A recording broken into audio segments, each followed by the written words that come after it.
Hello दोस्तों, सबसे पहले सभी को नमस्कार। राजपुरो स्टडी परिवार में आप सभी का हार्दिक स्वागत है। हमसे जुड़े रहिए हिंदी पढ़ने के लिए। हिंदी में आपको सर्वश्रेष्ठ तैयारी यहाँ पे राजपुरो स्टडी परिवार में करवाई जाएगी। तो देखो, आज हम एक नया टॉपिक स्टार्ट करते हैं जो है क्रिया, जिसमें से कक्षा 5 से लेकर हर प्रतियोगिता परीक्षा में एक दो सवाल पूछे जाते हैं। तो ये इतना हिंदी में सभी टॉपिक क्रम वाइज हम करेंगे। तो जिसमें से आज हम पढ़ रहे हैं क्रिया। तो देखो, सबसे पहले शुरुआत करते हैं वीडियो को।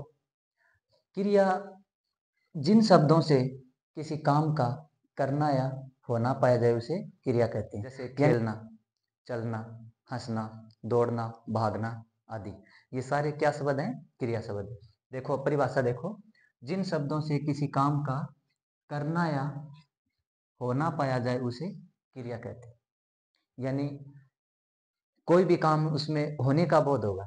जैसे खेलना, चलना, हंसना, दौड़ना, नाचना आदि, इसमें सभी शब्द शामिल हैं।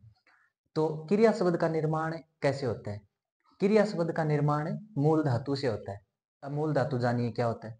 मूल धातु जैसे पढ़ है, लिख है, हंस है, चल है, नाच है, इन शब्दों से क्रिया शब्द का निर्माण होता है। यानी इन शब्दों से ही एक क्रिया शब्द बनता है। तो देखो, क्रिया शब्द का निर्माण, क्रिया शब्द का अर्थ नहीं, सॉरी, निर्माण।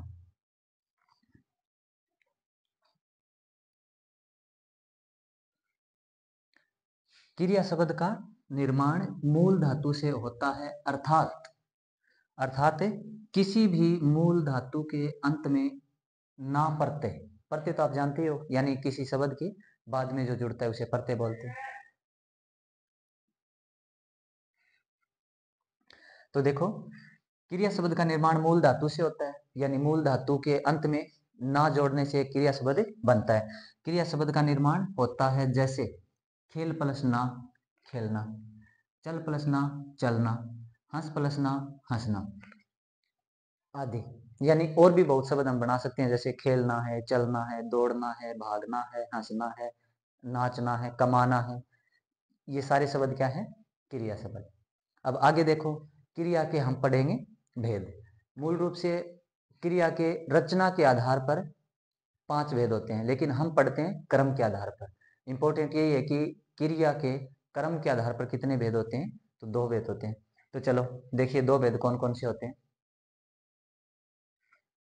तो हमने पढ़ा कि क्रिया के 2 भेद होते हैं, यानी क्रम के आधार पर क्रिया के 2 भेद होते हैं। एक अकर्मक क्रिया और दूसरा सकर्मक क्रिया। अकर्मक क्रिया क्या होती है? जहां पे यानी कोई वाक्य है, किसी भी वाक्य में क्रिया के साथ यदि कर्म न पाया जाए तो उसे अकर्मक क्रिया कहते हैं।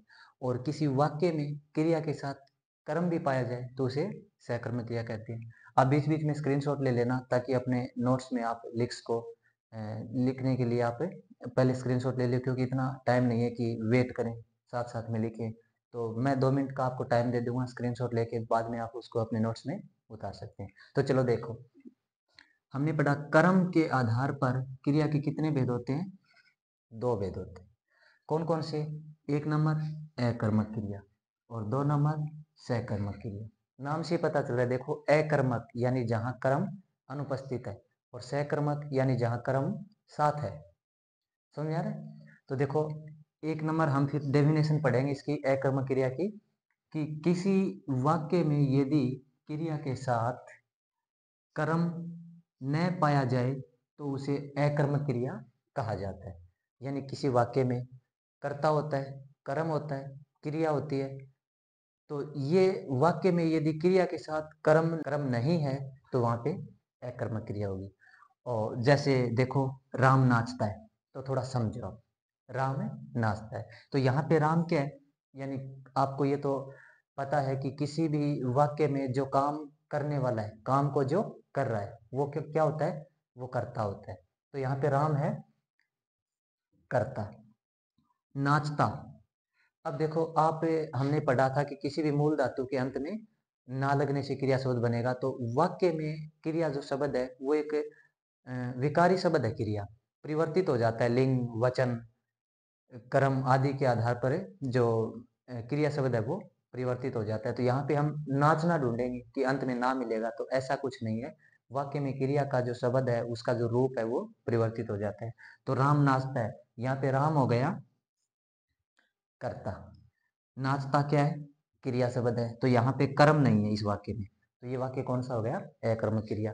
आप थोड़ा वेट करो, वीडियो के अंत में मैं आपको एक ऐसी ट्रिक बताऊंगा, उसके लिए वीडियो को पूरा देखिए। अंत में मैं एक ऐसी ट्रिक बताऊंगा कि किसी भी वाक्य में क्रिया की आसानी से पहचान करने के लिए हमें क्या करना होता है। यानी कितना भी बड़ा, कितना भी कठिन वाक्य आपके सामने हो, उसमें आप एक बार वो ट्रिक लगा के देखिए, स्वतः ही क्रिया सामने आ जाएगी कि इस वाक्य में क्रिया ऐसा अकर्मक है कि सकर्मक है। तो चलो देखो, राम नाचता है, इसमें कर्म नहीं।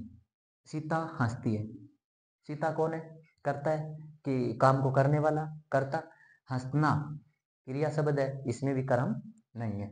मोहन खेलता है, मोहन यहाँ पे करता है, खेलना यहाँ पर क्रिया शब्द है, तो इसमें भी कर्म नहीं है। तो ऐसे जो वाक्य होंगे जहाँ पे क्रिया के साथ कर्म नहीं होंगे, वहां पे क्रिया कौन सी होगी, अकर्मक होगी। ऐसे याद नहीं रहेगा तो भी मैंने अभी बताया आपको, वीडियो के अंत में एक ऐसी ट्रिक दूंगा जिससे आप आसानी से ये पहचान कर लोगे कि क्रिया अकर्मक है कि सकर्मक।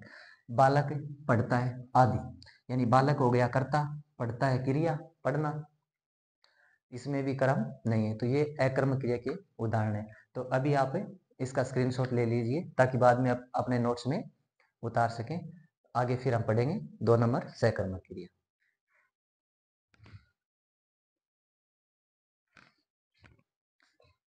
तो देखो, 1 नंबर क्रिया हमने पढ़ ली अकर्मक, और दूसरी पढ़ रहे हैं अभी सकर्मक क्रिया। तो चलो, अकर्मक में हमें क्या पढ़ा कि क्रिया के साथ कर्म नहीं पाया जाएगा, और सकर्मक में क्या होता है कि वाक्य में क्रिया के साथ कर्म भी मौजूद होता है। तो देखो, सकर्मक क्रिया, किसी वाक्य में यदि क्रिया के साथ कर्म पाया जाए, किसी वाक्य में क्रिया के साथ है कर्म भी पाया जाए, तो उसे सकर्मक क्रिया कहते हैं।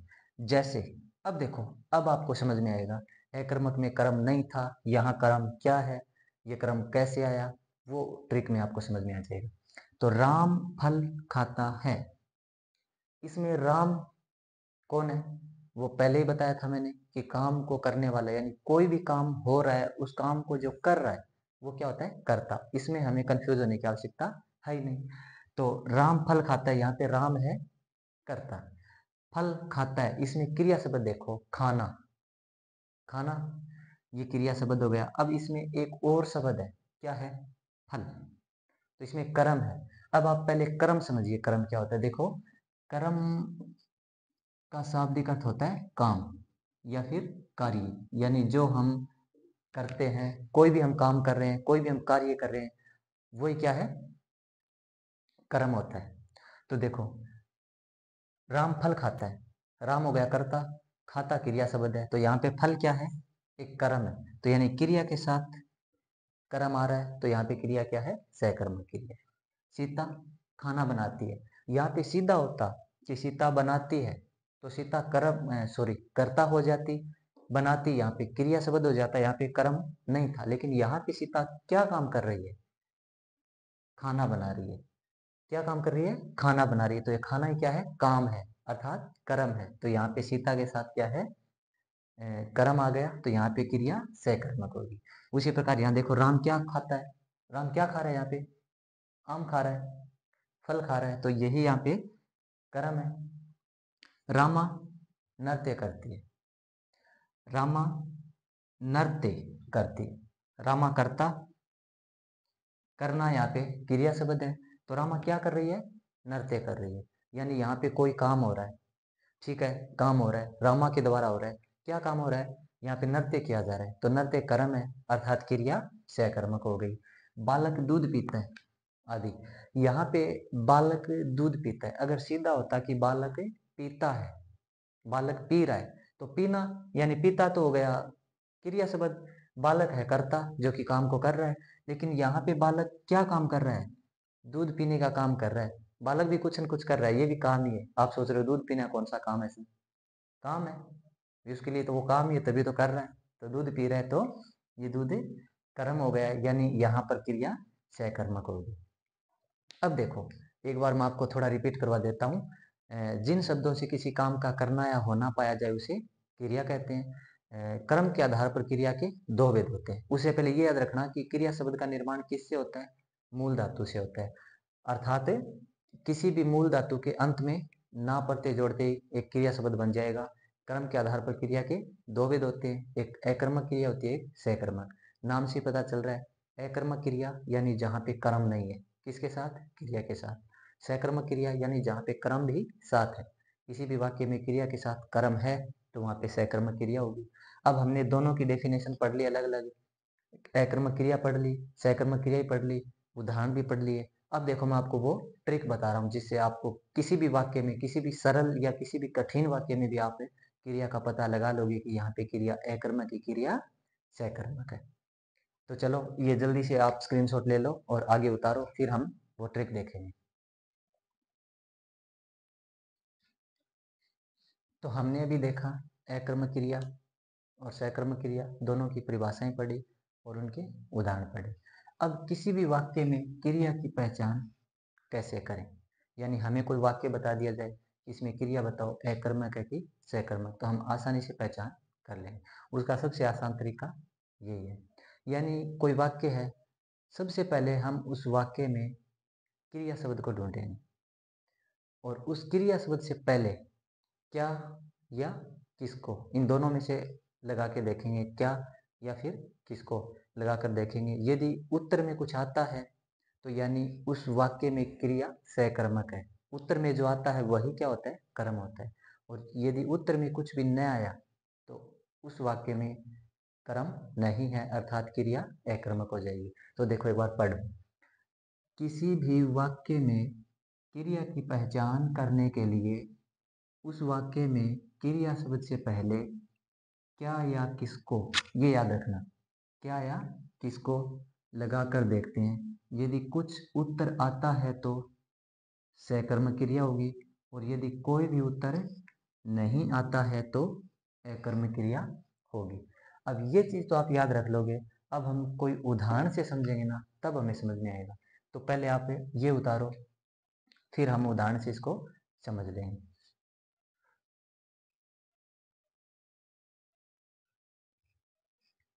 तो देखो, वाक्य में क्या और किसको हम कैसे लगा के देखें, क्रिया शब्द की पहचान कैसे करें। तो सबसे पहले वाक्य ये है, देखो, राम खेलता है।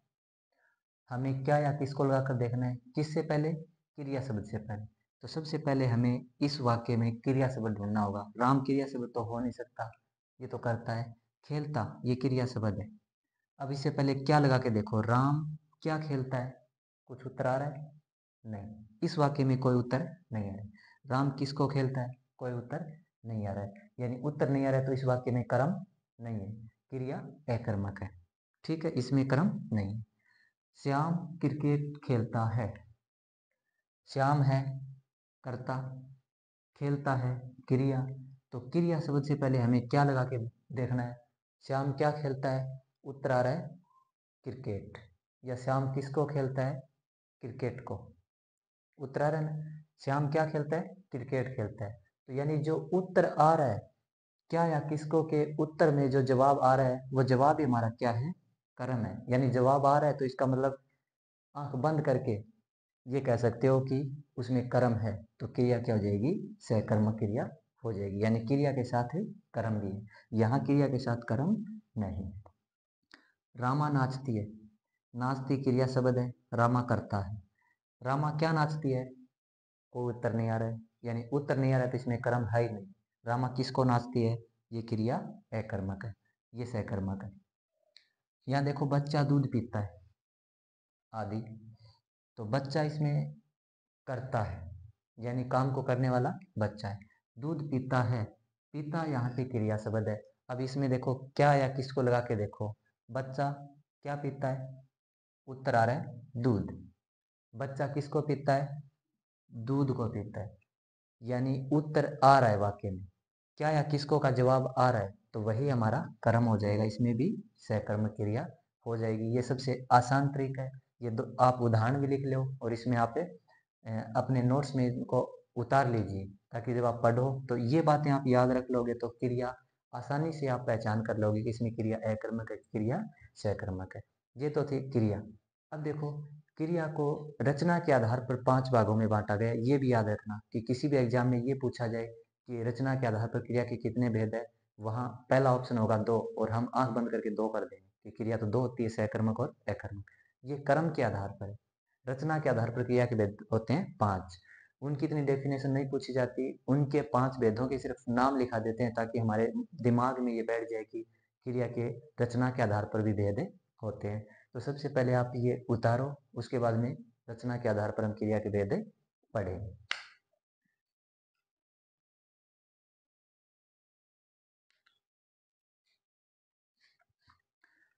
तो देखिए,